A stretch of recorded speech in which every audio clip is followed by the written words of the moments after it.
Okay. Hi, so welcome. Whoever can turn on their videos, please do so, just so that I can see you.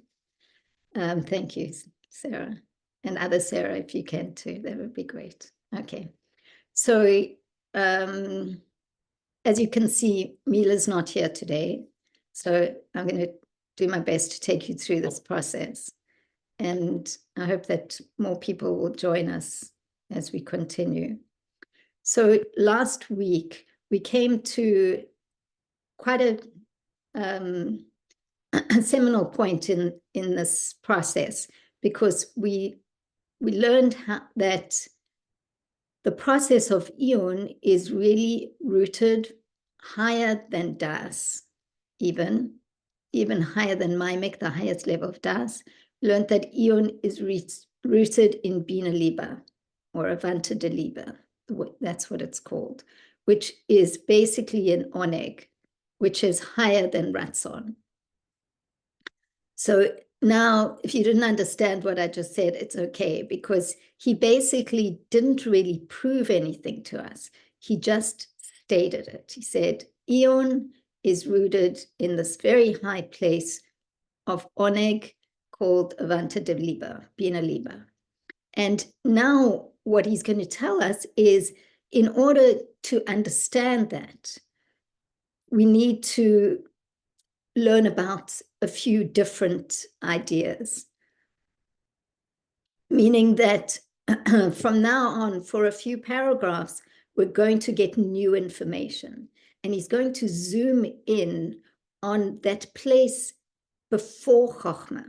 In other words, into our, what you might call like the superconscious.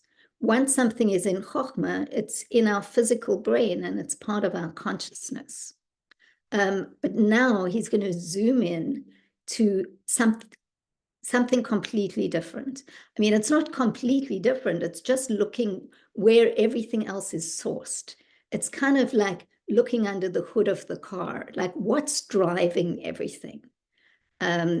Up until now, he's really been describing a process that to us sounds like it's under the hood of the car, like we didn't know necessarily that it exists, but it's really part of our conscious abilities. It's Chokhmah, it's Bina, it's Das. These are things that are conscious. I mean, Chokhmah less so, it's not so tangible. But now he's going to go into a much higher level. So what I thought that my own process was to suddenly, I felt like I needed to just map out where we are up until now. And I know that we made you do these maps previously, but I realized that really he has now come full circle and shown us the fullness of this process of Ion, of Hisponenus, of how it works from up to down for the Mashpia, and how it works from down to up for the Makabel. So I was inspired by the map of Tanya by Shays Taub. I don't know if you guys are familiar with that. Anyway, so I'm going to share my screen and I'll take you through really where we are up until now. And I know we've done this quite a bit, but I think that it's really worth it. It's just, I'm going to make that bigger. Okay. So this is the map of the first 14 chapters. And I'm showing you the whole map so you can see. I've color-coded it so that it makes more sense. That's the whole map. That's what we've learned so far.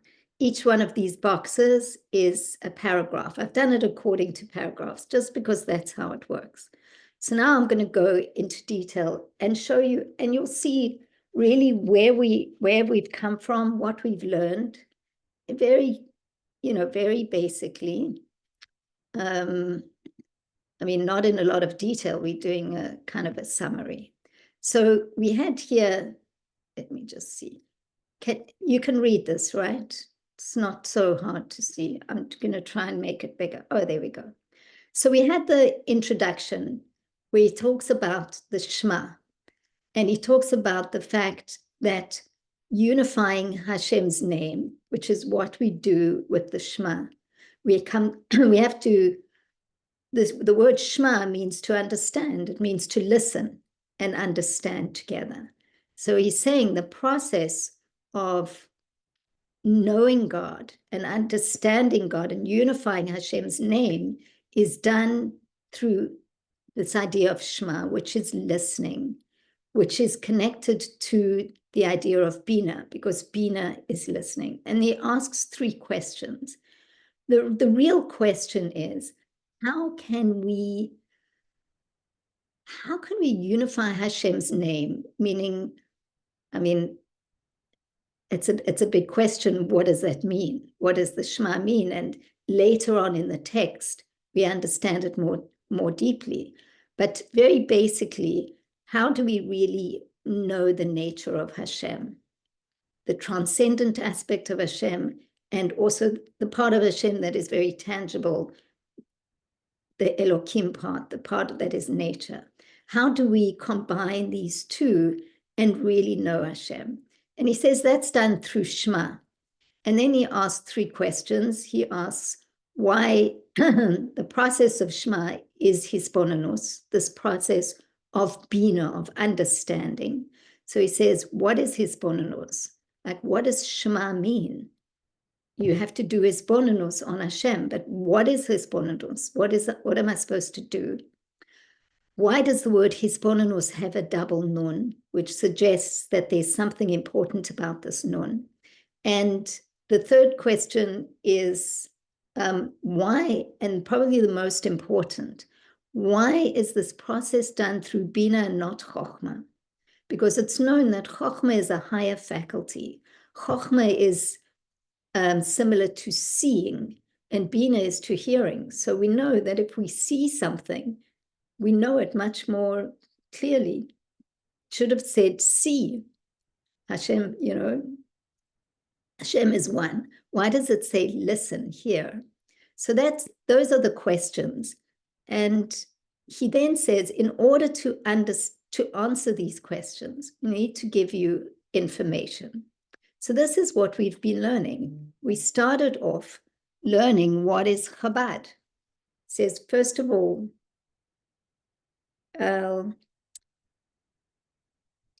we need to know what is Chabad. So we learned about Chokhmah and Bina in paragraph 2. And we understood the basics of Chokhmah, and the example was when you see a beautiful building, and the Bina was then your ability to explain it to a friend. And there was a Talmudic discussion where the Rav couldn't explain his psak, and that was because it was in Chokhmah. It was just something that he sensed the truth of. And then in Bina, he explained the psak. And then we explored das, where the 3 signs of das that shows us that a person has das, that they lose a sense of, they're very connected to what they're learning. They lose a sense of time. They can spend a lot of time on it. They lose a sense of themselves. And then we also learned that the root of das is chush, which is connected to ratzon. So that was the first kind of just explanation of what is Chokhmah, what is Bina, what is das. Definitions, really. And then we needed to go deeper. So we went into how Chokhmah, Bina, and das actually works. And so we were introduced to the idea of the oimek, rochav, and orech of each one. So first of all, he described the omek because that was a very new idea. And he gave us 3 examples of the corner, dusk, and the mashpia makabel. And then he showed us how in Chokhmah there's oimek, rochav, and orech. And in Bina, there's oimek, rochav, and orech. And he gave us a mashal for Chokhmah, which was the underground spring becoming a revealed spring, and Bina, the mashal, was the river. And then he also showed us in Das, what does it mean, oimek, rochav, and orech? Now, some of this, as we're going through, you're probably saying, oh my gosh, I remember some of this and some of it. If you had to ask me, to give me a definition of the rochav of Das, maybe I wouldn't be able to do it. But look, it's okay. This is just, we're taking the overview. So then he explained to us in quite some detail, what is Chochmah? Here's Chochmah in this one color, Bina over here, and Das in kind of the purpley color. That was the information he gave us. And then he put it all together in a process. And he says, this is the process of the mashpia. The mashpia goes from up to down, meaning starting with above Chochmah to Chochmah, then to Bina, and bringing it down to the mashpia. So in paragraph 10, we looked at the summary of the process of the mashpia. How does the mashpia bring down a godly concept and make it available to the makabel, somebody who wants to understand? And he first showed us without das, this up-down process. And then in paragraph 11, he introduced how das works for the mashpia. And he introduced us to these two very interesting new ideas for most of us of hamakas hadas and maimek. So the maimek was the das that is between the koach hamaskil and chochmah, like how you get from the koach hamaskil to chochmah, and the hamakas hadas was how you transition from chochmah down to bina, and that was that process. So we understood how the mashpia brings from up to down to the makabel. And then we looked at the process of the makabel. And the process of the makabel begins with a process that's called iyun. And the iyun is the most external part, starts at the most external part of Bina, the Bina of Bina or the Orech of Bina. And he explained the double nun, which is, the double nun is really that place where of iyun, where the makabel and the mashpia meet. The mashpia brings it all the way down to the lowest part of Bina, and that's where the mashpia brings it down, and that's where the makabel begins to work. So that's where they meet at the Orech of Bina. So he gave a definition of iyun, and then gave us a detailed account of this process of how we work as a makabel. And this is what we're doing. We start off at the most external part where we're just dealing with words and ideas and mashalim and everything that he's doing here. That's what we have. And then slowly, the more iyun you do, so you get to the rochav, you start to understand in a much broader way until you finally come to the omek of Bina, and that's when you begin to transition into chochmah. From the omek of Bina through hamakas hadas into chochmah. And then the last paragraph, which we learned last week, was suddenly he says he's beginning to answer this question of why is iyun, this process of iyun, which is a very conscious process, where you're grappling with ideas and concepts and words and explanations, how can that be higher than the chochmah process, which is about sensing and seeing and really grasping the essence of something? It doesn't make any sense. And suddenly he came up with this statement, really, because he hasn't proven it to us, really, that the root of iyun is in bina liba, or avanta liba, which is higher than the root even of maimek, of das. And he shows us later that it's higher than the root of Chochmah as well, which is really what we're going to learn today. And so here what I hope to show you, with this map, and you can just tell me if this, really helps you a little bit, is just to show you, where we've come and what it is that he's done for us, where he's shown us Chochmah Bina Das, a basic explanation, and then a more detailed explanation, in order to explain this, the process of the Mashpia and the process of the Makabel. And that's where we are today. And we have a lot of questions now because, like, what is the Spina Liber? So explain to us a little bit. But basically, he's saying to us, now I need to give you more information. So I will make, Sarah, you're asking if this map will be available on the drive. We will make it available, and I'll post it on the WhatsApp group as well. So now we're on paragraph 15. Okay, wait a minute. I can't do that. And in paragraph 15, he's going to start going to the next level, really, of explaining about how can Iyun be rooted higher than anything that we've known up until now. And he's going to talk about 4 levels of Chochmah. And most of what he's going to tell us in this paragraph, we've actually learned before.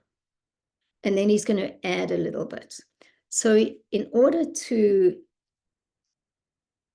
really be able to follow properly, what I really want to do is see if I can put you into breakout groups. Let's see what. And what I'd like you to do is just review paragraph 5. It's quite long. Even the review is quite long. So if you just read it between read it to each other, not spending too much time on trying to understand it. It should just be a quick review, just to remind you. The main thing that we're looking at is Koach HaMaskil and Chochmah and the Mashal of the Tohom and the Giddim, just so, because this paragraph is going to assume that you remember that.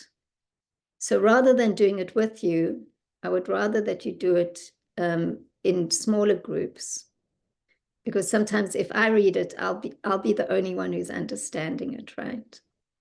Okay. Can you tell us how it starts, or on which page it is on the Hebrew? ומעתה יש להבין? Paragraph, you want it in the Hebrew? Yeah. I like to work. So let's see. So I put it, actually, you'll see, if you down, okay, so Marianne says she can't join. If you open up the document, I've put the document in the WhatsApp group, the summary of paragraph 5, and also I've put it here in the chat. The very first thing in the chat. If you open it up, you'll see there the Hebrew and the English page number. I don't understand the English. It's too complicated for me. It's just easier in Hebrew. But okay. I could you just tell me the page number, because it's my brain is already on overload from looking in on up WhatsApps here or there. So I have the Sefer. Yeah. Okay. The Hebrew is page 300. Okay. And the English is page 21 to 27. Thank you. Okay. Okay. So let me just see if I can put you into breakout rooms, and we'll create, let's see. I'm just going to put 2 two groups because I'm not sure who's going to. Okay. So please join a breakout room.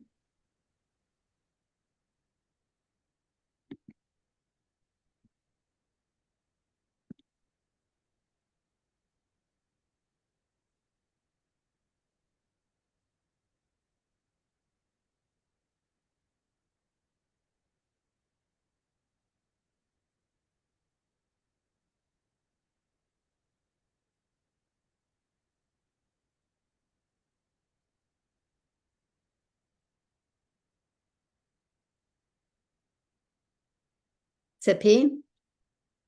Okay. And Miriam, if you want, you can just read it over for yourself. Or, you could join and just listen in.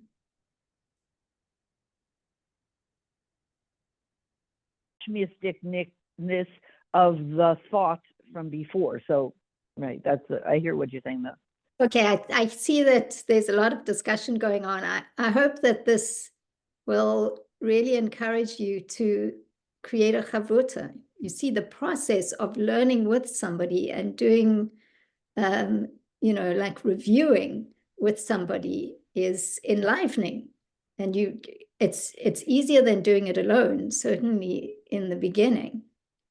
Just to answer that question, it does say elsewhere, it's somewhere between what Sarah is saying and what Sarah Tova is saying, is the actual act of doing the higia, that itself is a bitul process.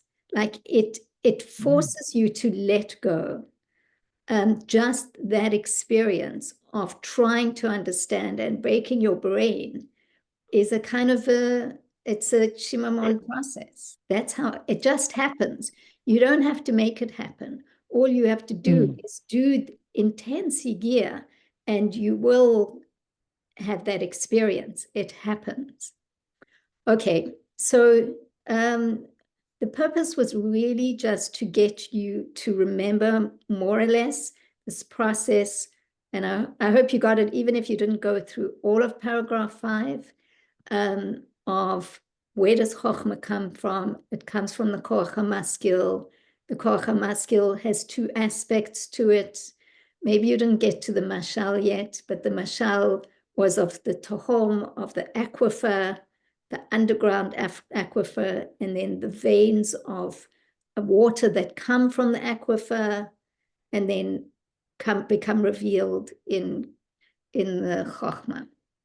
Okay, whatever you got, you got. What we're going to do now is we're going to read this next paragraph, and we'll figure it out as we go along. So here, Reb Hillel is going to take us through what he calls 4 levels of Chochmah. We haven't referred all of them previously as levels of Chochmah, but he's trying to make a point, and we'll see what that point is at the end. Like, why does he call them all Chochmah? Okay. And please excuse my not good Hebrew accent. Okay.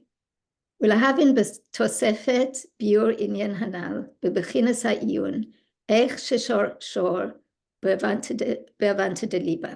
So we have to understand with an additional explanation everything that we described above about the process of Iyun and how it is rooted in Evanta Deliba. So, Hine Yudua Sheyesh Bebechinas HaChokmah Dalet Madregot. So we know, because we learned before, that there are 4 levels of Chochmah. Ha'alef, Bechinas Yud de Chochmah. Hu Neviat HaChochmah Hanikra Barak HaMavrik. So the first one is the aspect of the Yud of Chochmah, which is the flow of Chochmah that we call Barak HaMavrik. So that is, he's really starting from the place where Chochmah is revealed in the physical brain. And that is the lightning flash that we all have had at some point, where you suddenly get an idea and you say, like, where did that come from? But it's really coming from something that you're focusing on. If you're focusing on a particular idea or a particular subject matter, at some point, you're going to like have a flash of insight. And that is, where does that take place in Chokhmah? Which part of Chokhmah? Omek, Rochav, or Orech? Omek. Orech. Yeah. Okay, we need some more review. So it takes place in the Rochav. The Rochav of Chokhmah is the first place where the Chokhmah is revealed. And that is called the Yud of Chokhmah. And the Yud of Chokhmah is from Hashem's name, the Yud Kei Vav Kei. The Yud represents Chokhmah, the He represents Bina. So that's known as the Yud of Chokhmah. And that's the first place of where you consciously are aware of receiving some kind of insight. It's the Barak HaMavrik. And now he adds something throughout this paragraph. He's going to tell us the Kabbalistic term for everything that we've learned up until now. So in the parenthesis, Ubeloshen HaKabbalah Nikra Partzuf Abba. And in Kabbalah, Chokhmah is called Abba, and Partzuf Abba means the face of the Father, literally. Doesn't mean, it's just a Kabbalistic term, and it means that it's Chokhmah, the 10 sfirot of Chokhmah, like a full face. Yes. Question, I'm sorry. You ask what is Yud of Chokhmah, right? That is Barak HaMavrik. Isn't that the Omek? So, we learned that there are 3 parts of the Yud. Ah. You remember that? The Yeah. Yud has a kutz on the top, which is the Omek. The Rochav is the main body of the Yud, and then the small part that goes down is the Orech. Okay, so it's the Omek. So we're talking about the Rochav of the Yud, but not the Rochav of Chokhmah. Yeah, we're talking about, so the Yud is Chokhmah.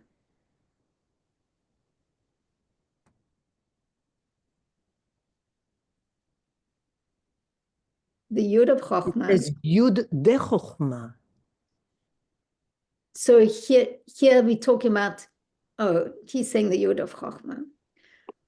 Previously, what we learned was that, and we know this, that Chokhmah itself is symbolized by the Yud of Hashem's name. Right.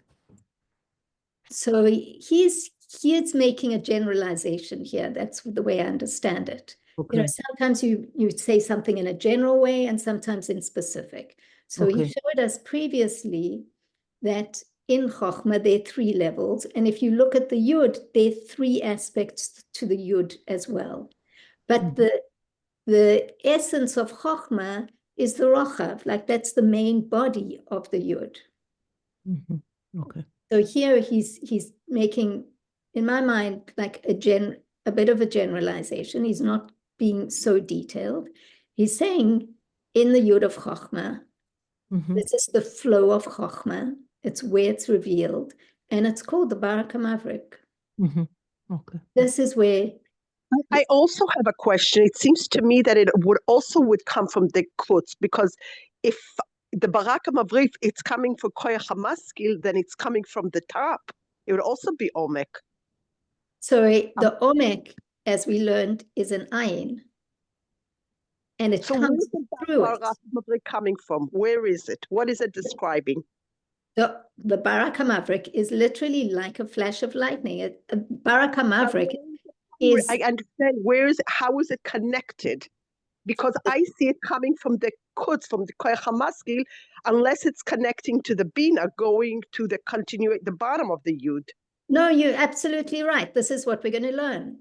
So he's starting from the lowest point. He's starting from the point where there's a revelation in Chokhmah, and now he's going to go up and show us where did that come from. Okay. So we all on the, I just want to make sure that we're all on the same page. We remember that this flash of insight is in the Rochav of Chochmah, which he's calling here the Yud of Chochmah. Okay, second level. Lemaila mimeno bechinas bet. So higher than that is the second level. Shehu Aleph de Chochmah. It's known as the Aleph of Chochmah. Now, in paragraph 5, he mentioned it in parenthesis, but here we're going to go into a little bit more detail. V'hu b'mashiyesh b'lamayla min ha'chochmah hanikra maskil. And this is, the Aleph of Chochmah, is that which is higher than Chochmah, which we call maskil. Koach lahaskil haskalat begiloi or, which is the koach, we call it the koach hamaskil, the power, the ability to conceptualize concepts in a revealed way. Okay, so that's something that we already know. We know about the koach hamaskil. Kamo begadol shekoach hamaskil shelo hu mukhan lahaskil haskalot chadashot rak shechaser koach higia. So it's like an adult that he has the potential, yes, the potential to conceptualize, but the only thing that is missing is he has the ability to conceptualize new concepts. But what is missing is the power of higia, meaning for an adult, the koach hamaskil is always there, and our ability is always there. It's just waiting for us to put in the effort to tap into this endless possibility of concepts. Okay, so, all right, so let's just try and understand this clearly. When we were talking about the mashal of Chochmah, we talked about the mashal of the koach hamaskil was the underground spring. And if you remember, there were 2 levels to the underground spring. The one was this aquifer, which is like an underground river or underground dam, in a sense, an aquifer.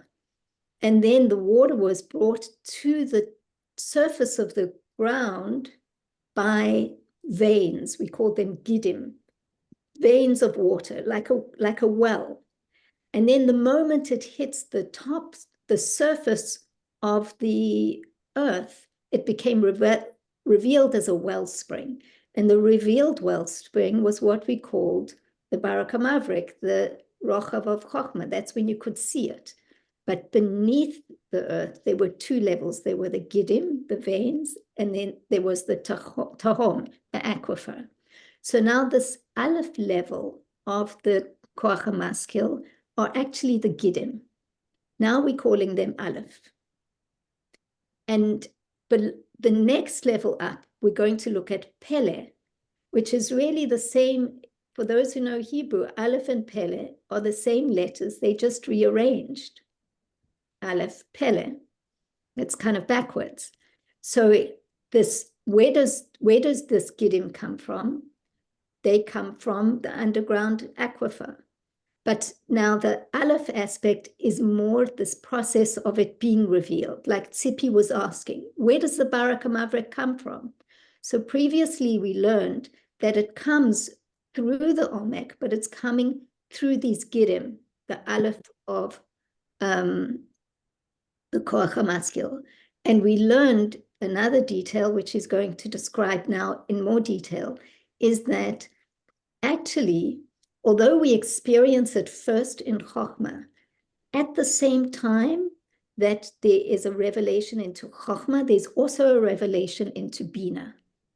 But we experience it first in Chochmah and then in Bina. And the way that we can understand it is like the idea of lightning and thunder. So the lightning and thunder are created at the same moment in nature, but we see the lightning first because light travels quicker than sound. So we see it first and then we hear it. And the same is here. The Koach HaMaskil releases information into the Chokhmah like a Barak HaMavlik, like a flash of lightning, but it's actually also revealing at the same time into Bina. But we experience it later. So this is what he's going to describe now. Okay, where are we? Okay. So now he's going to describe this in more detail, because up until now, that's something that we've learned. ובלושן הקבלה נקרא בחינת זאת בייס מזלות ונוצר ונקר, שהם בייס שורשים הנ"ל. So in Kabbalistic terms, we call this the two mazalot of Notzer and Venaker. And I'll explain what it is. And these are the two roots that we described above of koach lahaskil for koach lahasig, the potential, the power to conceptualize and the power to understand or grasp. So koach lahaskil is chokhmah and koach lahasig is bina. Ki or Abba, because the light of Abba, which we know is chokhmah, yonek mimazal haches is suckles from the mazal, the eighth mazal, the or of Ima, which is bina, yonek mimazal ayud gimel v'naker. It's suckles from the 13th mazal, which is called naker. Okay, so we don't understand anything he said here. What he's describing is, we don't have to understand it in detail. I just want you to understand it on the level of pshat, like what is he talking about? So he's saying that in Kabbalah, these two roots that come from Koach HaMaskil, one root going to Chokhmah and one root going to Bina, in Kabbalah, we refer to them as two mazalot. One is the 8th mazal and the other is the 13th mazal. What is he talking about? He's referring to the Yud Gimel Midas Harachamim. There are 13 attributes of mercy that were revealed to Moshe Rabbeinu after the Chet HaEgel, after the tablets were broken. And Moshe said to Hashem, I want to see you. And Hashem put him in the cleft of a rock and covered him, and he revealed to him the 13 attributes of mercy. And let me just see where I looked them up here. Here we go. So these are the 13 attributes of mercy according to Kabbalah. The first is Kel, Hashem, mighty in compassion. These are just all aspects of Hashem's compassion. Then Kel Rachum v'Chanun Erech Apayim v'Rav Chesed v'Emet Notze Chesed la'alafim Nose Avon v'Pesha Chata'a v'Nakeh. You're probably familiar with that. Certainly in the Yom Kippur service, we say them many times. And if you want, you can look them up. This is from Chabad.org, and it describes each one of them in some detail.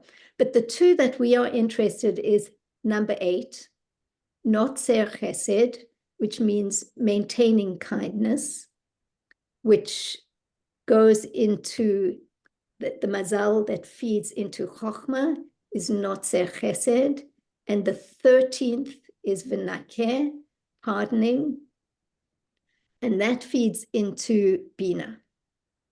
So what does it mean? Excuse me, no, Yes. Notzer is creating. No, it's more leyatzer, to like maintaining. Maintaining. No, tzer is keeping, maintaining. Yeah. So that's what it says here, keeping kindness, maintaining kindness. So when meyatrim, when somebody's inventing, it's not. That's not. It's more than maintaining. No. No. I don't think it's the same root. It's Okay. related, but I don't think it's the same root. Okay. So this is the Kabbalistic understanding. Now, we're not going to go into detail about what this means. He's mentioning it here in parenthesis because later on in the text, like in other chapters, he takes this particular idea and opens it up. But he's not doing that now. All we're doing is we're learning that an additional idea that these two roots, I mean, it's quite fascinating. The way that the Koach HaMaskil reveals itself to Chochmah and Bina is through Notzeh Chesed and V'nakeh. That's all we need to understand. Something about the 13 attributes of mercy. Okay. So, okay, I should have gone back to the text. Let me find that. Where is the text?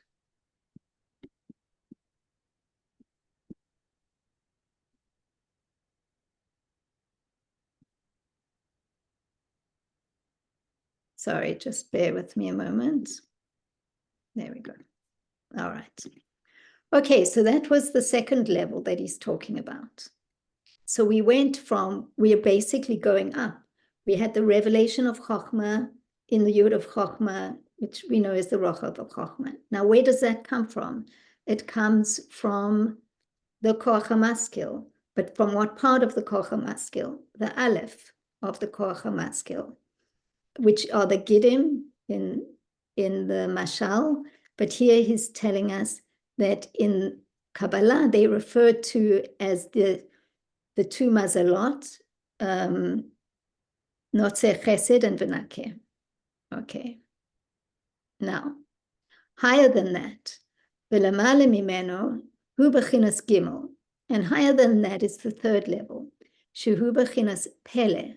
This is the level of pele. See, pele is aleph spelt backwards, right?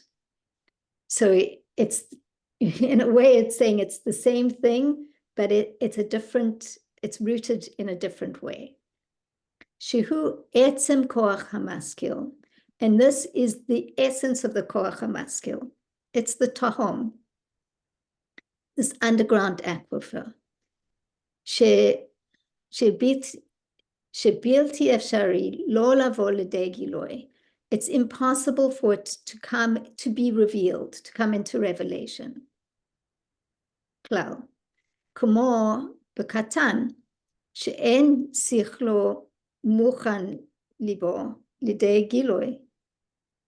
Like a child that their intellect is not able to come into revelation. It's not ready to be revealed. We talked about before the level of Aleph was like an adult, that it's there, it's accessible. A child, they just don't have the ability to bring something from their Koach HaMaskil. It's just not developed. Af al pi ken yesh bo behelem Koach HaMaskil. Even though that it's there, but it's hidden. So he's saying here that the level of Pele, which is the Tahom, is the level of the Koach HaMaskil that is hidden from us, really. But the way that it comes into revelation to us is through the Aleph. So the Pele. Sorry, could I just ask, could you elaborate on that a child, you're saying a child doesn't really have access to its Koach HaMaskil and an adult does if he does the Yagiyah, and a child, anything more you can say about that? So he's going to say a little bit more about that. Okay, He's saying okay. it's there in potential, meaning as they develop, they will have that possibility. But, you know, I think that in my experience, you see that children from the age of 7 or 8, they have a different access to their intellect. They beginning Well, to until age 7, they're in theta, primarily in theta and delta wave, which means it's the hypnotic wave. They're mostly being sort of brainwashed, essentially, because that's their brain wave, that whatever comes in, they see as the truth. And then at age 7, that kind of recedes. And now they start to filter and think, so to speak, for themselves and question things on some level. Right. That's just according to the brainwave. Okay. Yeah. So, you know, the way that I understand it is, it's interesting to know how it works in the brain waves. The way that I understand it is that the first 7 years, they're going through, they're developing in the realm of the midot, from chesed to malchut. And then they're starting to bring in chokhmah, bina, and das, because the development of the child is in relation to that. That's what I understand. But however we understand it, it's there in potential, it just hasn't manifested yet. So then from the age of 12 for a girl and 13 for a boy, now they have full access to their all, 10 kochot, hanefesh. And so it's not just in potential, I mean, now they can actually access it. And so he brings here, to answer a question that we might have, he brings a pasuk.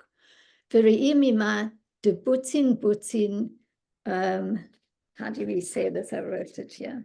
Mikatfei yedia. Mikatfei yedia, exactly. So we see, this is a quote from the Talmud, we see that pumpkins, baby pumpkins,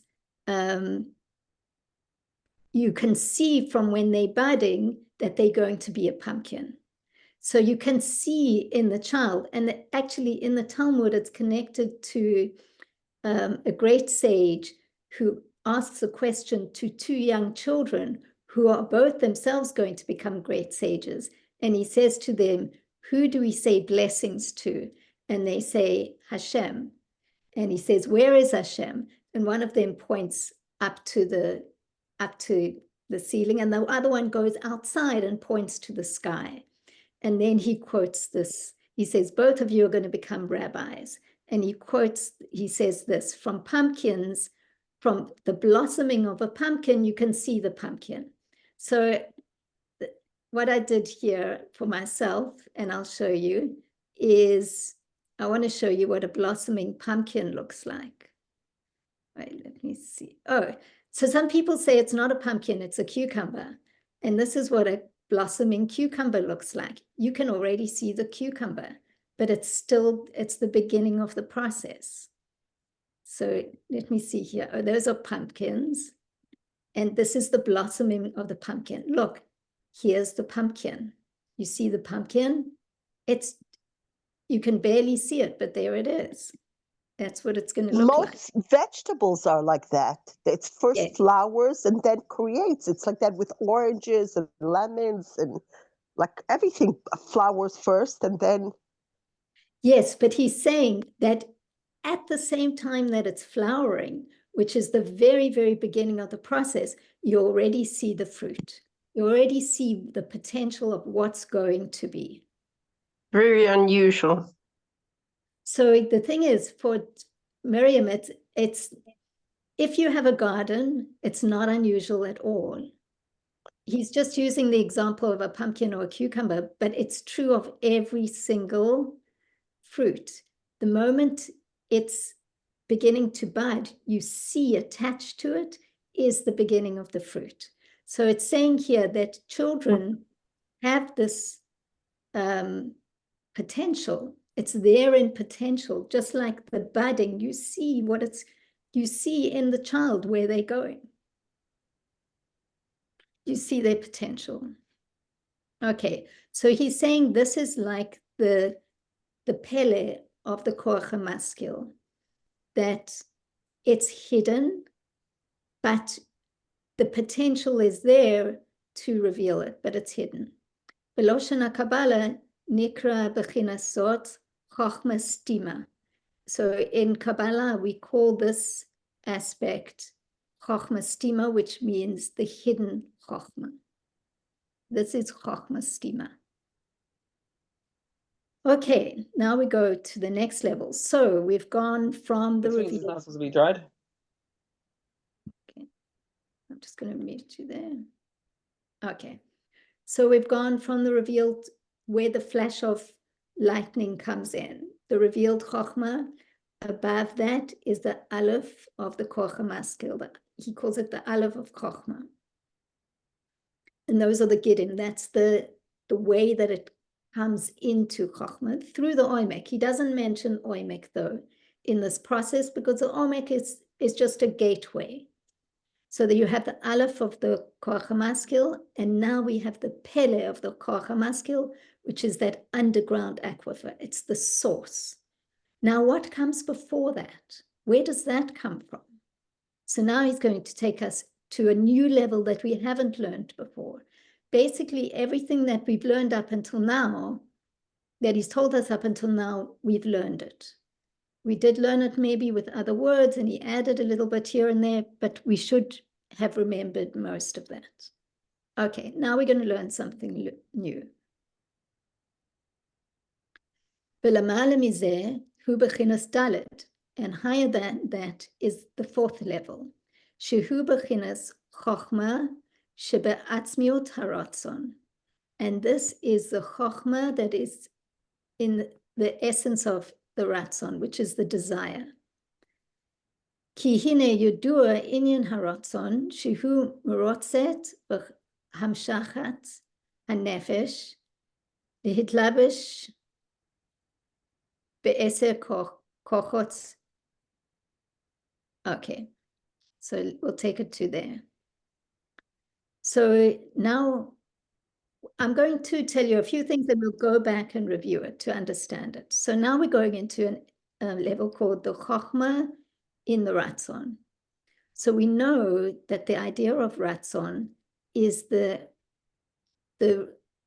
kind of running, the drawing towards the nefesh, of the soul, to be enclosed in the 10 sfirot, the 10 kochot hanefesh.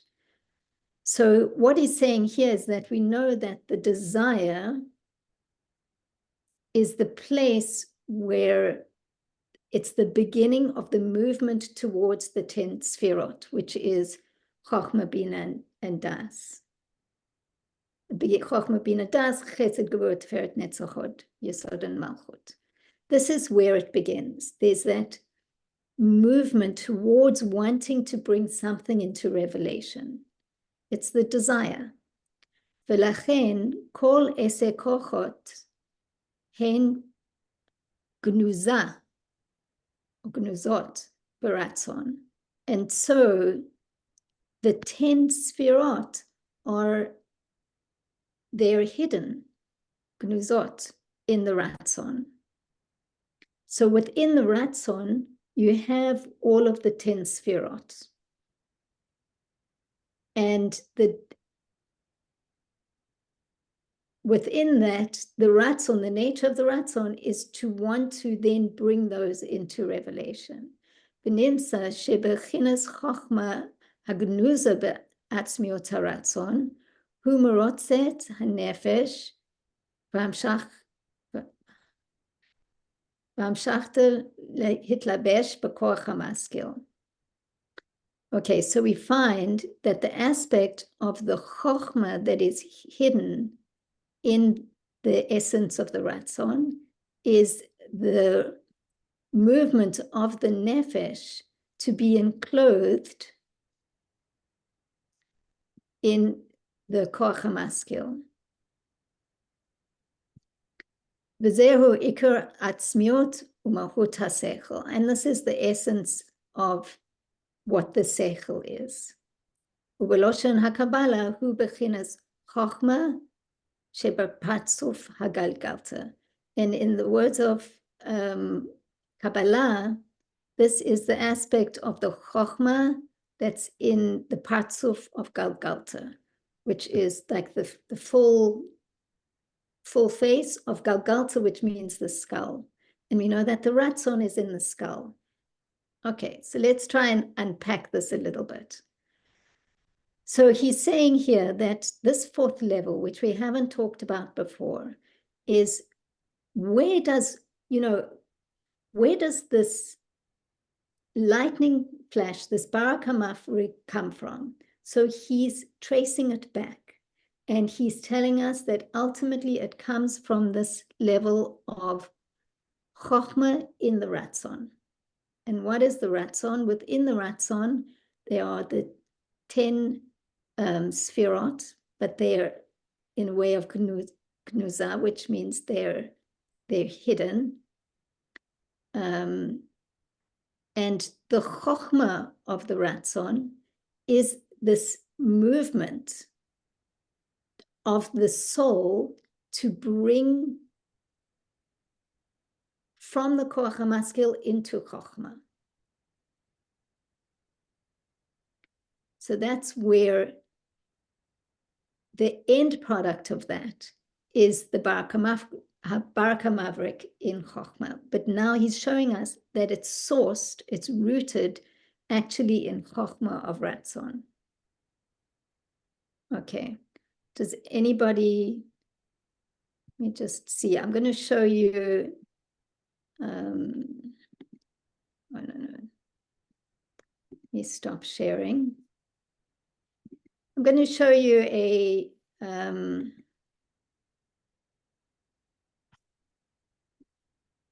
image that we created last time. I just have to find it. Would you say it's bringing the potential into the actual, like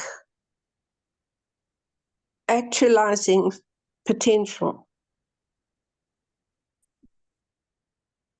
So I think that Miriam, what he's doing here is he's showing us where is the actual rooted in potential. Yes, so you're okay. Basically what you're saying is that the shoresh is where is it in potential? That's the root, that's the shoresh. So we tracing back, where does it come from? Where does it come from? Where does it come from? And he's saying it's the first time that we see this potential is really in the Ratzon. So here's an image that we created that really it goes, he takes us from the revelation, which is in Yud of Chochmah, but really it goes, let's go from up down. So Can I also ask a question? I'm sorry. Yeah. How does Notzer and Nakeh, like, where does that fit into what you're saying? Okay, so let's have a look. Let's go back over it. And we're going to flip his process because we want to go, he took us from down up. Like he took us from the revelation back to the source. So now let's start from the source and go back down. So for those of you who can see this image, it should make it a bit clearer. These are the 4 levels of Chochmah. So where does Chochmah really, where is it rooted? It's rooted in Chochmah of Ratzon. So within the Ratzon, which is the desire, there are the 10 Sfirot. One of those Sfirot is the Chochmah. And the Chochmah of the Ratzon is this desire to reveal Chochmah from the Koach HaMaskil into Chochmah. And this is the process. It starts off here with a desire to reveal the Chochmah. And then it goes down into the level of Pele. It feeds into the Pele of the Koach HaMaskil, the Tohom Rabbah, this huge aquifer of possibilities. And then it goes down into the Aleph of Chochmah, which is one particular idea.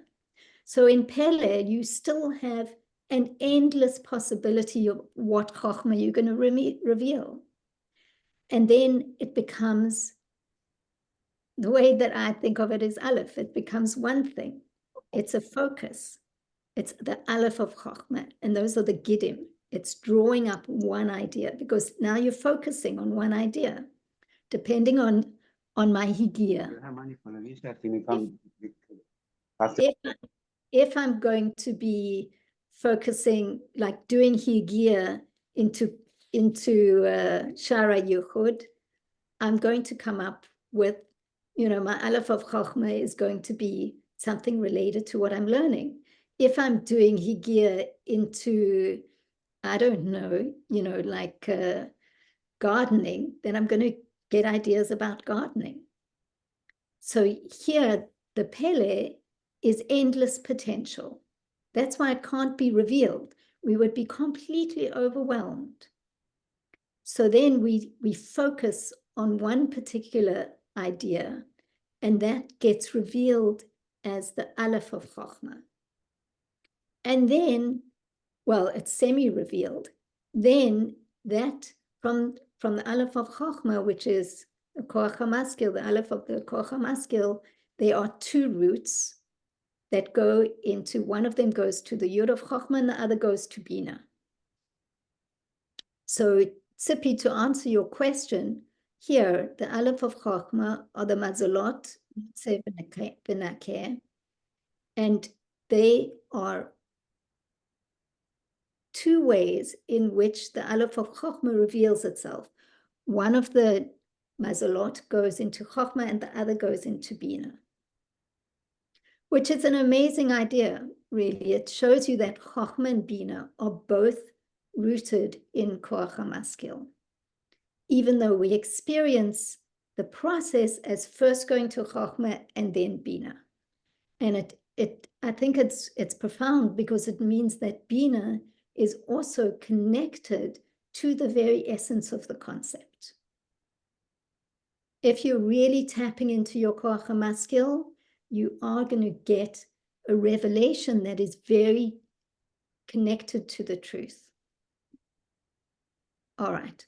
So just to go over the Kabbalistic terms, Chochmah Vratzvon is called Chochmah Shebepartzuf HaGalgalta. Why is it important to know? Because in many places, including in this text, he goes back and forth between the Kabbalistic term and the more Chassidic term. The Chassidic is more descriptive, and the Kabbalistic is also descriptive in its own way. So the Partzuf means that it's a full Partzuf, it's a full face, meaning it's got all the Sfirot in it. And Galgalta means the skull. And we know that the Ratzon is in the skull. Just like Chochmah is in the right brain, Bina is in the left brain, you can actually point to a place in the body where the Ratzon resides, as it were. Then the level of Pele is known as Chochmah Stima. It's the hidden Chochmah, and it's hidden because it's not directly accessible. It needs to come through the Aleph of Chochmah, which are the two Mazalot of Notze and Benakeh. And then the first revelation of this whole process is in Partzuf Abba, which is, Abba is Chochmah and Bina is Ima. So in Kabbalah, it's the father and the mother that gives birth to the children, and the midot are the children. And, that's clear from the first couple chapters of Tanya, you come across that concept. Okay, so this is what he's describing.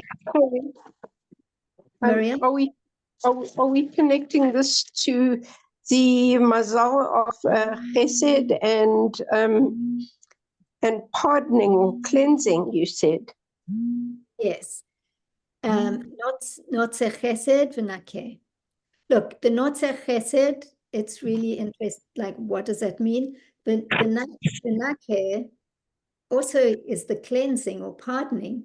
And, that goes into Bina. And we learned last week, I think it was even, that the Bina process, the Iyun process, is a process of refining and cleansing. You get an idea and then you're cleansing out your understanding and a deep understanding. You see the process of Vinakeh there. not pardoning, but process of cleansing. But other than that, Miriam, we're not going to go into what that means, because he doesn't explain, and he will explain in later chapters. And right now we're learning it as a piece of information that we don't know much about right now. By the way, I looked up in the dictionary, Yotzer and Notzer, they're creator and manufacturer. So it's not just, it's the creation of chesed, the manufacturing of chesed, it's also with effort and yigia. Okay, looks like Sarah is disagreeing with you. But the concept is, if you look at it in the context of the other 13 Midas Harachamim, you'll see that it says, he maintains kindness for 1,000 generations, meaning even if you're not worthy, that Hashem is, so it fits in with both, like he's maintaining it, he's keeping it, he's creating it. There's chesed no matter what for 1,000 generations. So I don't think we should get too stuck on, what that means for now, because he also, right now, he doesn't explain. It's in parenthesis, which means he's planting a seed here that later he will elaborate on. And yeah, so right now, you can ask, well, why is he telling us all of this? What is the purpose of this paragraph? So the truth is, in a way, the reason I showed you that map in the beginning, because he's now starting a new process. He's saying, okay, I need to give you some new information, and we'll build on that information to tell you what I need to tell you. So right now, he's just giving us some more information. But I think what he's also showing us in this paragraph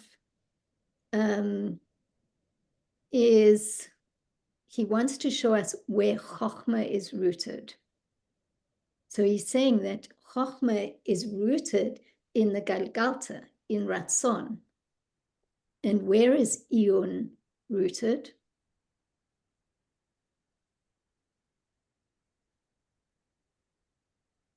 We learned it last week, and I've been talking about it.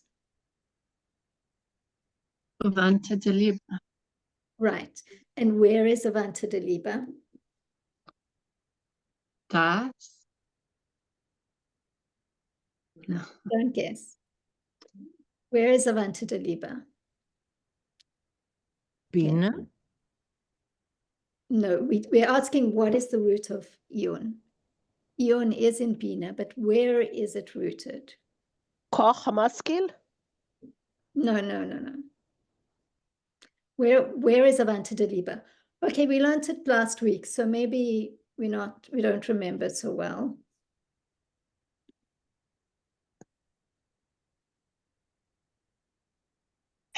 Bina, don't know.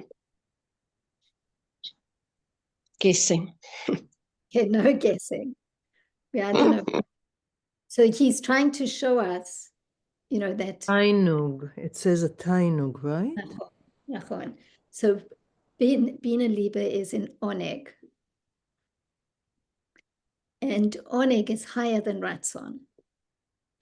So this whole paragraph, he's been showing us that Chochmah is rooted where? In Ratzon. In Ratzon. No, correct. You get that? He's showing us where the Chochmah that is revealed to us as the Yud of Chochmah, the Barak HaMavrik, the flash of insight, is rooted in Chochmah of Ratzon. And last week we learned that Iyun, which takes place, the power, that's process of Iyun, of analyzing and of it's a very conscious process. He's saying it's rooted higher than Wow. Chokhmah. It's rooted in Oneg, which is higher than Ratzon. Wow.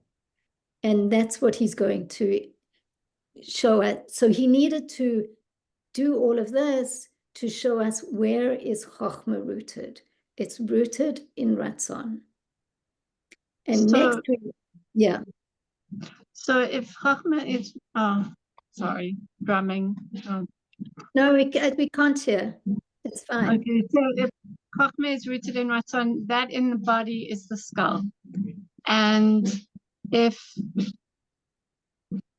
Eon is rooted in Oneg, then that's in the heart, in the body. So this is where we had a problem last week, where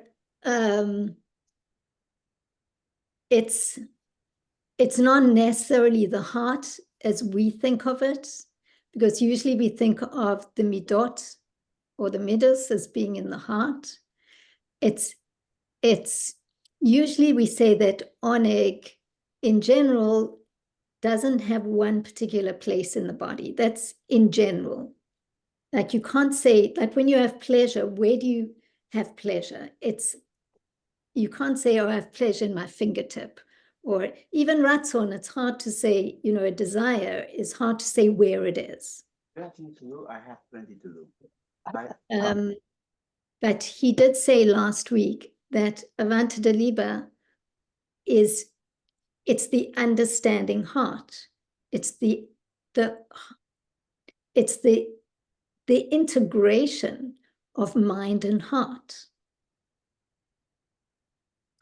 And it's not just the heart, it's the inner point of the heart.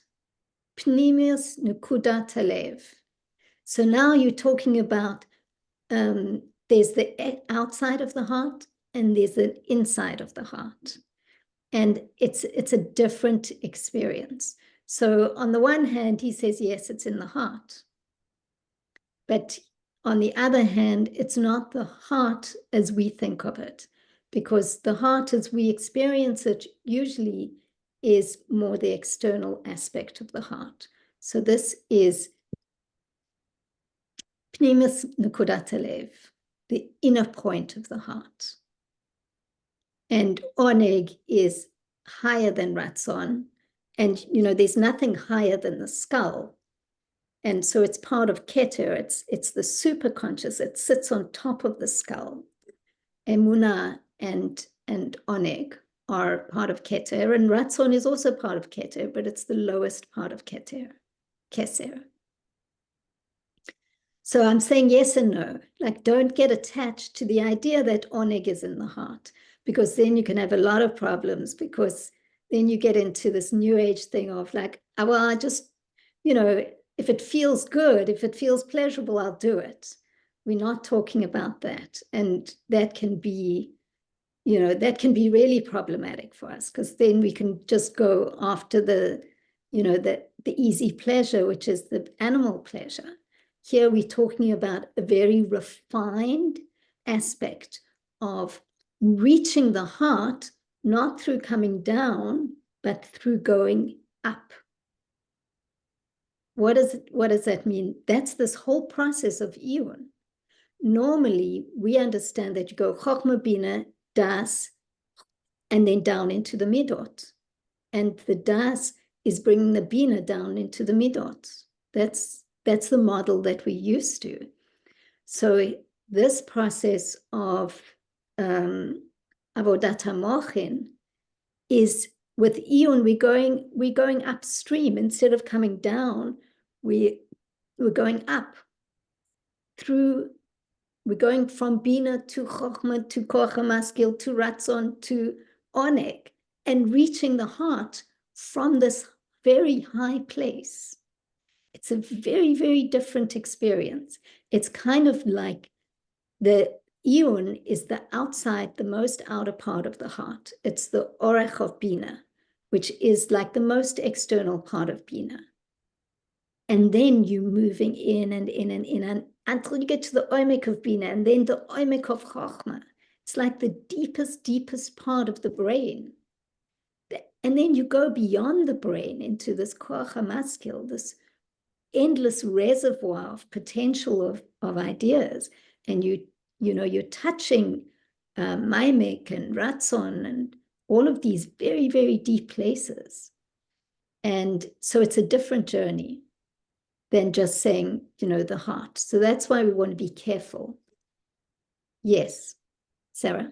Can I ask a question? I'm thinking, okay, we're applying Iyun to learning about godliness. Would you say that Iyun should and could be applied in a relationship between people, that you try to understand the other person and you go higher and higher and higher until you get what people call an understanding heart? What is your question? If that is correct, what I'm saying, because sometimes you have people that you say they have an understanding heart. It's not a common thing, but there are such people. And my question is, in a relationship maybe between a teacher and a student, maybe between friends, maybe between a therapist and a client, is this a possibility that when you want to understand the other person, you start from the Iyun, going up, up, up, until you get to understand the deeper parts of that person, and you come to the way that you have an understanding heart towards this situation? So I think it's a beautiful description. And in a way, perhaps you could say it's a mashal for this process, because what does it begin with? It begins, what you're describing is a relationship that begins with listening, shema. And if you don't know the other person, and what does a therapist do? What does a friend do? You listen. And you listen to try to understand. You don't listen to manipulate or to when you're listening, you're really listening. You're not thinking, what am I going to say next? Or, where am I in this? You really listen to the other person. And that is, you could say, what you've brought up is like a rochav, like a broader understanding of the Iyun process for yourself, how it resonates. And so, yeah, you could apply it as a way of understanding, that you start to, if you listen deeply enough to another person, you'll begin to touch their omek. I mean, ultimately, you can never fully know another person. I mean, the Torah talks about it. You can't, until you've been in somebody else's shoes, which you can't. But as much as possible, you really, give your heart to listening, and it starts with listening. It starts with Iyun, Shema. So yeah, it's a beautiful mashal. I would like to extend it as parents, really listening to our children to understand different stages or inyanim that they are going through. It's very important also between a husband and a wife, and between us understanding the Eibishter and the different things that are coming our way. As a matter of fact, the Basi Lagani talks about it, seeing through the tzimtzum of that it's really, really trying to understand that beyond everything is the Eibishter. So it's really interesting that, you can take this mashal further. I recently was introduced to, and it's a couple who do marriage therapy. And one of I was introduced them, meaning like someone told me about it, and I watched some of their videos on the internet. And one of the things that they do as an exercise is they say they have the husband and wife sitting next to each other. They said there's a bridge between the two people, between the husband and wife. And it's a little bit of a long mashal, but I think that it's worth it for many reasons. So they said, okay, one of you, now usually what happens is you try to meet in the middle of the bridge, like you're talking and it's back and forth. So no, the idea is one of you, say the man has to say to the woman, please come to my side of the bridge. And I want to tell you something. Meaning I want to share something with you. So she says, okay, so the woman has to leave herself behind on the other side of the bridge, take her passport in a plastic bag, like a see-through plastic bag, and just walk across the bridge to the other side, meaning she's just there to listen to the other person, not bring herself into it. Just be there to listen. Let the person talk, hear what they have to say, not immediate. And all you do there is you say the person says, you know, I just want to share with you that the other day when this and this happened, I felt this way and this way. So normally we would immediately go like, well, you know, this is what I felt and this is what I thought happened. No, you just listen to the person and reflect back to them what you heard them say. Okay, I hear that you were hurt by this experience, that this is how you experienced it, meaning you don't bring yourself. Does that sound familiar with the Igia? That there's like a Bitul and Shimamon? You just listen. And then you go back to the other side of the bridge and you invite the other person to leave themselves behind and come over and listen. And then you can say, okay, this is how I experienced it. And they need to listen. They need to leave themselves behind and just be present with the other person and listen to the other person and say, okay, this is what I understand happened to you. And then you can begin to navigate.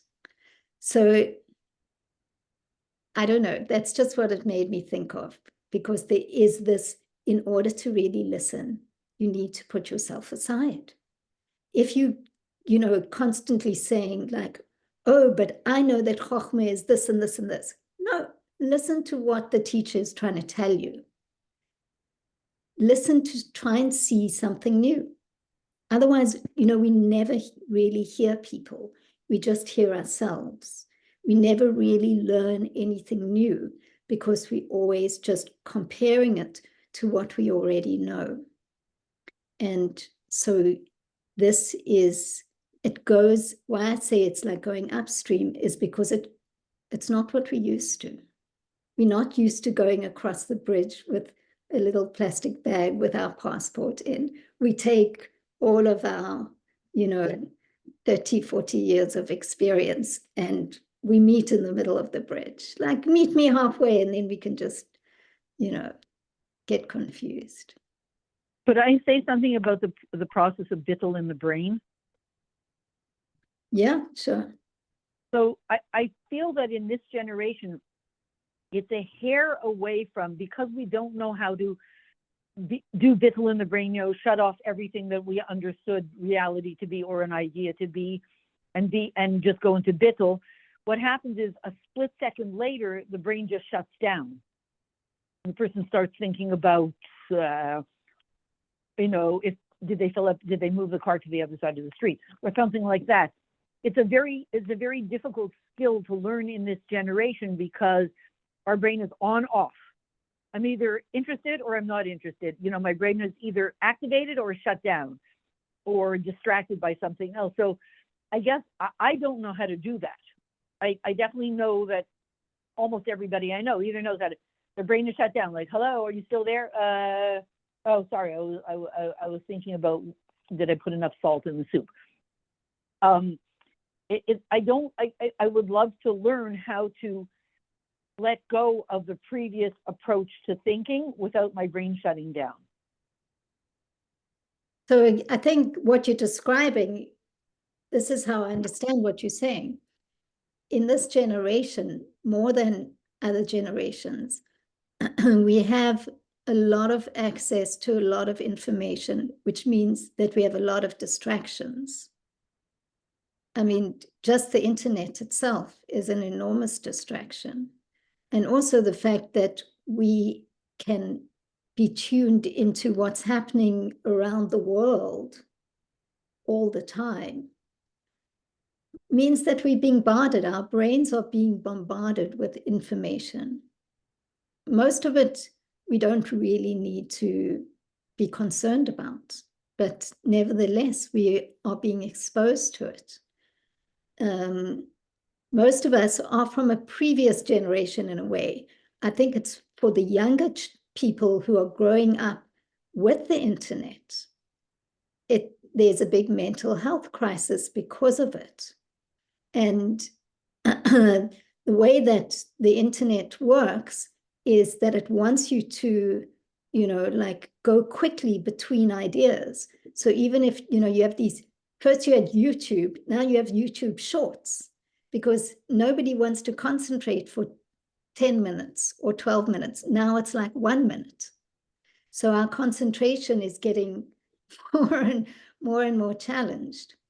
So, this kind of work that's being asked of us in Iyun and in Shara Yichud is training us in the opposite direction.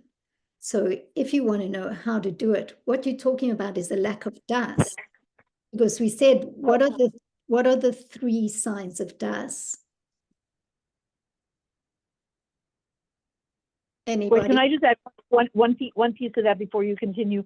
The Rebbe's Chayzrim at Farbrengen, the people who then did the Chazar of the Farbrengen, there was a whole group of people, they all say the same thing. The only way how can you retain 5 hours of the Rebbe speaking? You can't write notes. All you can do is retain it all in your memory or whatever. Every single Chayzer said. If you think for 1 second, it's over. The only way you can do is open your mind totally to take in what the Rebbe is saying. And we know, I'm adding that, we know that every week probably the Rebbe would upgrade the frequency of what he was saying. So last week's understanding probably didn't even help you this week, because every week the Rebbe is upgrading the frequency. And they said the only way you can do it, if you start to make what we do in Shiur and we say, oh yeah, that reminds me of this. We make associations. And that's what we use to learn new information. We make associations. The Chayzrim told us, if we started to make any associations, we lost the whole thing. We have to just open our minds completely with a particular training.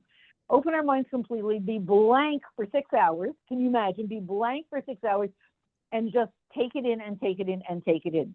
So we understand that clearly that's kind of what we're expected to do. Thank God not for 6 hours. How they were trained to do it, I think the Rebbe gave special brachas. I have the question would be, how do you open your brain to listening to the Rebbe for 6 hours and not fall asleep? For us, the minute we open our brain, we go blank, we fall asleep. Okay, I think that I have to say that I think we're not talking about that. That process of listening to the Rebbe and being a chozer is not Iyun.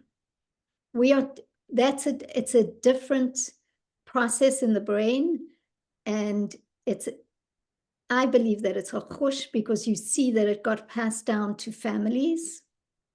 You see that a chozer was somebody who's somewhere, was one in their family was a chozer before them, that it's an ability. Yes, you can learn that ability. And also it's Simon Jacobson, he would say that you had to trust 100% the person who was talking, because usually when we're listening to somebody, we are filtering. Is it true? Is it not true? You don't want to open your brain to anything particularly. You have to protect yourself. You're analyzing whether something is correct. So for the Rebbe, they could do it. Most things you don't want to do it. And here we are not talking about opening our brain. Here we are talking about Iyun. Iyun is about exercising my brain. I'm engaging very much with the power of my bina, my understanding, and then I engage with the words, with the mashalim, with the ideas, until I unclothe it and find that behind all of the examples and all of the explanations, I suddenly realize, oh, it's talking about this. That's the idea it's trying to give over. Very often we can get very sidetracked by the mashalim and by the explanations and lose the thread. And this process of iyun is about keeping going, focusing, hyper-focusing until you're locked in with das. And anybody who does any serious work, whether it's in finances, whether it's in art, whether it's in sport, they know that they have to put in enormous effort to get to the place where they become one with the thing that they are focusing on. So for artists, you might call it flow, like you get into this place where you're in flow. And, you know, for somebody who's in finances also, it takes everything that you do well takes effort. Higia. It's so simple. You know, the Rebbe wanted to teach kids this, so he made it one of the 12 psukim. If somebody says, I tried and I didn't find, you don't believe him. If they said, I tried and I found, then you believe him. Not, you don't arrive anywhere just by, I don't know, just by being or opening your mind. Even the people, the Chosrim, they had you had to be very, very knowledgeable. You couldn't take someone off the street and say, remember what the Rebbe said. It would mean nothing to them. So there's an enormous amount of effort. And I think as women, we're not used to doing this work. Maybe, you know, people, the boys who sit in yeshiva, you know, maybe they're doing it, but, you know, there's different kinds of iyun as well into different parts of Torah. So Wait, sorry, one more comment though on that though, but I just want to hear from you that you understood what I was saying. Like, how does? So I'm saying I do, and I don't know how to do it, because my comment was, when we used to do biofeedback and the machine would go if you weren't in alpha wave, so you knew, am I doing it right or not? The machine would tell you. As soon as you weren't, it would buzz. I don't know when I'm trying to do iyun, did I get it right, or am I totally fooling myself and this is not iyun? I just don't know how to find out if I'm succeeding. So the first thing is, you want to know, you know, first thing is, what are the 3 signs of das? Forgetting about time, forgetting about yourself, and being connected to the topic. Right. So those are the first 3 signs. Am I sitting with the text and I'm running to the fridge and I'm thinking about, oh, I need to send this email or that email. Okay, so I'm not in it, but I'm starting it. At least I'm trying. There's a lot of resistance. When you start to get to a place where you're hyper-focused, you forget about time, you forget about, you know, like, I need some tea, I need some cake, I need some ice cream, I need to eat, I need to cook. So then you're not in it. So maybe you can say, I can't do it. So then get a chavruta and then sit with them. It's easier to start that process with a chavruta, where the 2 of you, you know, you set a time, an hour, and you learn it with somebody and you discuss it and you go into it and you become accustomed to it. But ultimately you sit with yourself and the text. And there comes a point at which you don't ask yourself, am I doing it right or am I doing it wrong? There is no right and wrong. Either you're connected or you're not connected. And if you're not connected, so, you know, then you don't give up. You try again and try again until you get to a place where suddenly, you know, you're just in it and you're swimming in it. And then it's not about me and the text. Somehow it's about me and the text. Like we're together, and I'm trying to understand it. And the way that the text is designed is sometimes to be difficult, so that you'll notice, I notice, like when I'm starting to get in it, I'm noticing this doesn't make sense. Why is it like that? What does this mean? And I'm starting, it's challenging me. It makes it harder so that I'll be challenged by it. And, you know, it might be that we're not used to doing it with our minds, but we look at an athlete, they know that they have to get up at 5 in the morning every day and, you know, do their training and break their muscles. And they know they need to do that. It's so obvious. If you want to be a good athlete, you have to put in the work. If we want to know Hashem, we have to put in the work.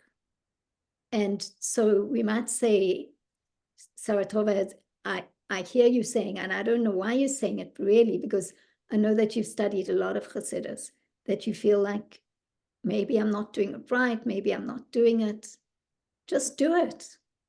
And when you're into it, it's not right or wrong. Either you're in it or you're on the outside of it. But the outside of it is the Eon, and the Eon will bring you to the inside if you put in that effort. And the effort itself is the bitul. In the beginning, you know, when I'm not focused, so there's not much bitul. There's resistance from the body, from the psyche, from whatever. I'm distracted. But if I push myself beyond my comfort zone and say, okay, I'm going to sit here for an hour and understand this paragraph, and then suddenly you're inside of it. And then suddenly, you know, you'll have a flash of insight and it'll be amazing. It's like you get pleasure. It's like a pleasure that is different from any other pleasure. And yeah, that's the process. There's no other way. What he's describing is it starts with Eon, but the Eon is rooted in pleasure. And if we can tap into that, we will draw down a very deep experience of pleasure. And it's the pleasure, you know, ultimately of knowing Hashem.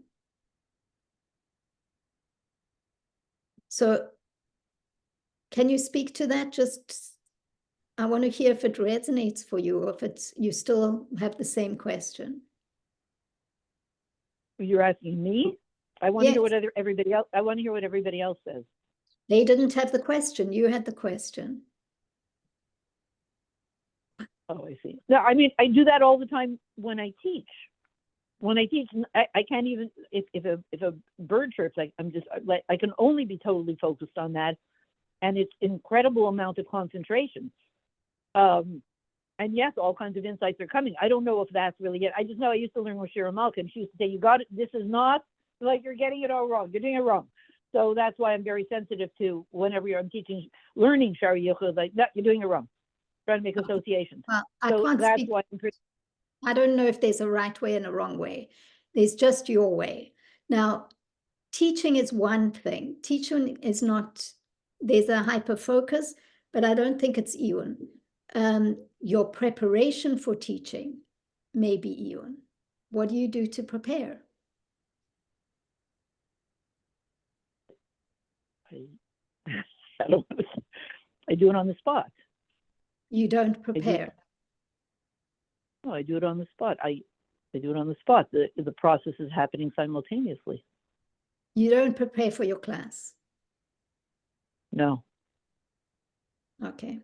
So I would recommend that that you prepare for your class, and that'll be Ewan. Okay. I hear you. Okay. Then you'll experience it. So maybe you are experiencing it in the class, you know, because maybe you're engaging with the text in the class, and for you, that's a way to focus. It may work for you, but Try prepare before, and then you'll see, because you have to do it because you're going to teach it. Do whatever the text is that you're planning to do in the class. So sit with it for an hour or a couple hours, during the week before, and do Iyun on it, and you'll see that your class will be different. Because Sorry, you see with Rabbi Wolf, like sometimes he has time to prepare and sometimes he doesn't, but you see that while he's quote unquote teaching, he's sharing, he's learning the text, and people happen to be listening to him learning the text. He's saying, oh my goodness, this is unbelievable. In other words, that's when the flow is coming to him. When he's sharing, when he's doing chabrusa with all of us, so to speak, online, he says, oh my goodness, this is incredible. And you can see the flow coming to him. When he's doing it by himself, it's like, whatever. But so. Sorry, excuse me, you don't know, you're not there. He says so. Okay, but the fact that he's done Iyun on this before, which is why he can teach it. He's not learning it for the first time. Sometimes, yes. Sometimes he says, I didn't really have time to prepare this. Let's just do it together and we'll see what happens. He's very honest. And then when he does it together with us, it's like, and he's like, wow, this is incredible. Look at this idea and that idea. He's saying, I really didn't have time to look over the text. So let's just do it together. Okay. And he's basically, right? So he's preparing the text for people listening. I can't speak to that because I don't, I'm not there. But yeah, there are different kinds of Iyun and different levels of Iyun. And yeah, you can be doing it as a teacher together with the group, or you can do it before. So and Mike, is that called Iyun? Is that called a form of Iyun? When he's learning with his friends, we happen to be his friends, and he's doing chabrusa, so to speak, and he's doing Iyun at that moment. Yes, that's the beginning of the Iyun process. And you see that he brings down, new flashes of insight, because but it's also because he's familiar in general. He's done Iyun into that text or other texts. So he's in an advanced stage of his Iyun. And so it's not like he's staying in the lower aspect of Iyun. Okay, Miriam, you have your hand up. You had your hand up. You want to say something, and then we should stop. Okay, I'll be brief, and it may not be in direct connection with what you're saying, but in that process of Iyun, I often find that afterwards there's a deep sense of sadness. There's a deep sense of kind of coming out of it, and I'm just wondering if other people feel that sometimes. It's like, I don't know, there's this disconnect of time and space and being within your body, in a sense, or out of your body, and then it's like this deep sensation of, like, I don't know, disorientation in a way, but it's not. It's just a personal experience. So I'm just saying that it's something to notice. Right. So first of all, it's beautiful that you've gotten to that place where when you're inside of that Iyun, or maybe you've reached the Omek, or you're in a Makas Hadas, or you're even into Chochmah, where you're understanding it deeply. And then when you come back down, it's like, oh, it's that I just want to be there all the time. That it's like it's almost like you're describing, like a high, like an oneg. Is that it? Does that speak to your experience, Miriam? It does. It does. And it comes with a lot of questions, actually, because the ratzon, the desire to go there, can be motivated by different things. And one of them, I don't know, I'm more inclined to go there when somebody else requires something of me. In other words, if I've got to produce a piece of work, then I kind of have a motivation to go there. And it's quite a challenge to inspire oneself, or to motivate oneself to go there without necessarily a reason for going there.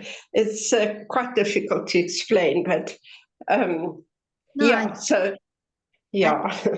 It is, I empathize with that, because I also have difficulty being self-motivated. You know, when you have to produce something, or even if you have to show up for a class, or somebody is paying you for something, then you have you have a deadline or a lifeline, and it forces you to go and do it. Whereas if you have to be self-motivated, it's always much harder. But yeah, that's the process. And then, I guess hopefully we would like to be in that place all the time, not to be outside of life, but to bring that into our life. So that it's something, the experience of that becomes something that we can access, in our regular life as well, not just in that process. Yeah, to find joy in it, to find the pleasure of it. It's to process. Yeah, thank you. All right, so the last thing that I will say, just to speak to what you're saying, Miriam, I don't know if this is your experience, but later in this text, the Mitzvah Rebbe talks about how do I know if a revelation I received, specifically regarding Hashem and regarding these texts, I'm not talking about art, but specifically this, how do I know if it's real or it's not real? Maybe it's just my imagination. Like I get this flash of insight and whatever. How do I know it's just not my imagination? And he says that you know that it's real if you experience like this incredible joy of the insight and immediately sadness. And he quotes the verse that says, joy on one side of the heart and sadness on the other. And it's a very high level. And what is that? It's the joy of like seeing something that you never knew about Hashem, and immediately you also see where you are, which is so far. And it's not a like derogatory thing. It's just when you learn a little bit, when you begin to really understand something, then you also understand how much further you have to go. So there's this dual experience, and it happens almost like at the same time. And that means that your revelation was true, because it's like the lightning lights up the whole vista, and you see something about Hashem, and immediately you also see, wow, there's a vast universe out there of something that I don't know. And there's that yearning. It's not a depression, it's a sadness. It's like a yearning. Wow, this is where I am. So I don't know if that will also speak to your experience, Miriam. So I just wanted to mention. Absolutely. All right. Thank you, everybody.